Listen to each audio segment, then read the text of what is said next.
So we're in Donaldson today, getting ready to meet an appraiser. And if you're a realtor, you definitely want to meet the appraiser on your listings so that you can kind of resell them the house that you have listed. Especially if you have any concerns about your listing meeting appraised value. Now, we don't have a whole lot of that with this place. It's absolutely stunning and amazing. This mid-century charmer that's been flipped. It's just fabulous, as you can see. But we want to do our due diligence, and in this market, you can't count on anything. So when you plan to meet an appraiser for your folks who you're representing, you want to get the highest list price sale of their home. And this property specifically was crazy. We had 56 showings in 3 days. We had 33 people come through the open house, and then we had 9 purchase offers for this property.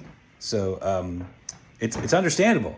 I mean, it's a gorgeous property, some great space, just a lot of fun. They've done great stuff with this property, converted it well, all the space, and they've really done a great job. So no surprise we had all that action. But we want to make sure that we do our due diligence and we meet the appraiser. And when we meet the appraiser, we come prepared. That means I do the research of comparables in the area. And we've got that right here. We've got the listing right there, 121 Donaldson Wood. And then over here, we have the comparables. And we have 5 comparables that I'm going to give to the appraiser when they get here this morning. Also brought them a little bit of swag and from Hive, just kind of a thank you for doing your job. Being an appraiser can be kind of a thankless job. Everybody's waiting on you for that number to meet the purchase price offer. And appraisers are really, really, really underappreciated and also in short supply. So we want to meet the appraiser and kind of resell the house to the appraiser and say, hey, we had all this action on this amazing, beautiful house. We did.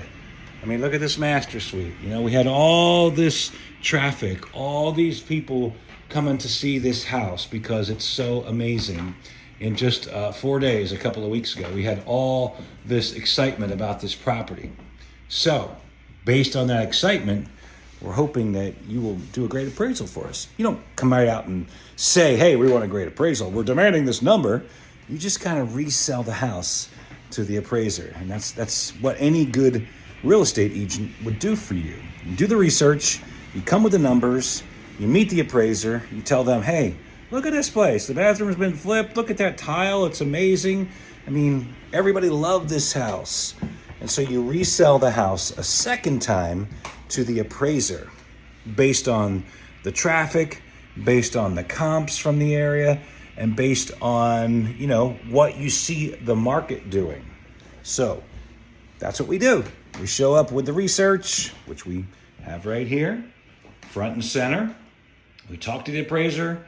We tell them what a great job they're doing, how much we appreciate them, how we can't wait to learn from them about, what they come up with, the dollar figure for the appraisal for the sellers is. And the way an appraisal works from a bank or a lender is that the appraisal is based on homes that have sold. So it might be a little confusing for you. Many times folks will say, well, how come this house isn't appraising? My neighbor's house is on the market at blah, blah, blah price, and that's more than my house, and my house appraised at less than that price. How come my house is not appraising at what their list price is? Well, that's because a bank will only lend you money for a loan on what has closed, not on what's listed currently, not on what's under contract currently, not on what you think the house might be worth. A bank is only going to lend you the funds to purchase that home based on the homes that have already closed in that area. Now, appraisals are very subjective too. They take properties from a certain specific defined radius of the home that you have, and then they kind of dive into it and they say, okay, this is this much square footage, this has these features, this has this yard, this has this going for it that the other house doesn't going for it, and they place weight and value on features of the house and then also on the properties that have sold in the region that may or may not be similar to the house that you have listed. And so that's how they come up with their final dollar number based on what has sold in the market in the last 30 days or 60 days or 90 days. And if it's in a unique property, if it's a unique house, they may have to go further out with their search to find comparable properties. Some houses are like that. It may be further than a mile or two even, or they might have to go back in time and look at houses from maybe 6 months ago to come up with a comparable sale property. But typically in the Nashville market, the appraiser comes up with comparables based on homes that have sold in the last 30 to 60 days typically. So here we are today at this amazing listing in Donaldson. And Donaldson is on fire. It's a trendy, up-and-coming, hip Nashville suburb where a lot of the Gen Xers and millennials are calling home. It's got really cool shops, really cool stores. It's close to the interstate. It's close to downtown Nashville. Donaldson is a cool spot. So we're hoping for a great appraisal for our sellers that will match the under contract price of this home. So that's how it works with appraisers. And that's how it works with meeting appraisers. You kind of got to resell the house a second time to them so that your sellers, who you represent, you don't represent the buyer, you represent your sellers, so that your sellers will get the correct appraisal that they need that matches that offer price. And then one more thing. Say the appraisal comes in low, which happens. We don't necessarily want that to happen, but say the appraisal comes in low. What happens then? Well, you have to come to an agreement, you and the buyer.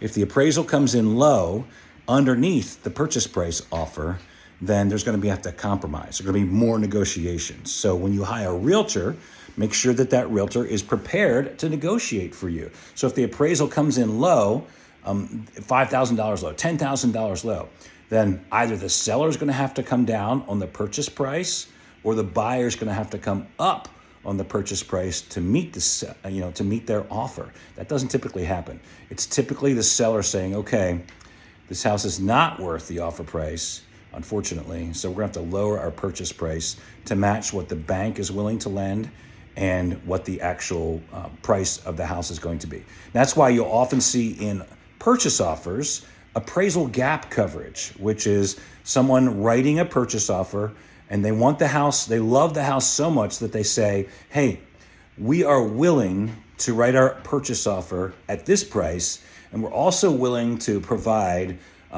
blank number of dollars, maybe $5,000, $10,000 in appraisal gap coverage. Even if the appraisal comes in low, we want this house so much, we love this house so much, that even if the appraisal comes in low, we are willing to pay in cash at closing $5,000 extra or $10,000 extra because we know the bank is only going to loan us this amount of money, but we love the house, we want the house, and we're going to pay cash out of our savings to cover that appraisal gap. And oftentimes, they'll waive appraisals even sometimes, especially in 2021 here in Nashville when the market was super crazy, people were waiving appraisals. And that's golden. If you get an offer that waives the appraisal, you want that. And then, if you do get an offer as a realtor that says they're going to waive the appraisal, you always want to get proof of funds from that buyer, okay? You don't just take the offer and they say, hey, we're going to waive the appraisal or we're going to go 5 or 10,000 over, the appraised value of the house. You don't just take the offer. You get proof of funds, okay? You get proof of funds from that offer, from that buyer. How do you know that they have the capability to waive the appraisal or to cover an appraisal gap? Well, you ask them for proof of funds. And what is that? That is a bank statement showing their account balance. It can be a screenshot of it. It can be a retirement account, screenshot, something like that. But you don't just blindly take an appraisal gap coverage or someone saying they're going to waive the appraisal. Because what if you get the closing without those proof of funds and they're like, hey, we don't have the cash, we got to back out. You don't want that to happen. So we're really excited about meeting the appraiser here at 121 Donaldsonwood today. and learning what we can from them. And guys, if you want to become an appraiser, we need you. There's an appraiser shortage. And so many people are moving to Nashville, so we need more appraisers. If you know anyone who wants to become an appraiser, we need them. It's a fun job. It's Monday through Friday. You get to look at a lot of the houses. You get to determine value. It's a great gig if you want to become an appraiser or you know someone who wants to become an appraiser. Okay?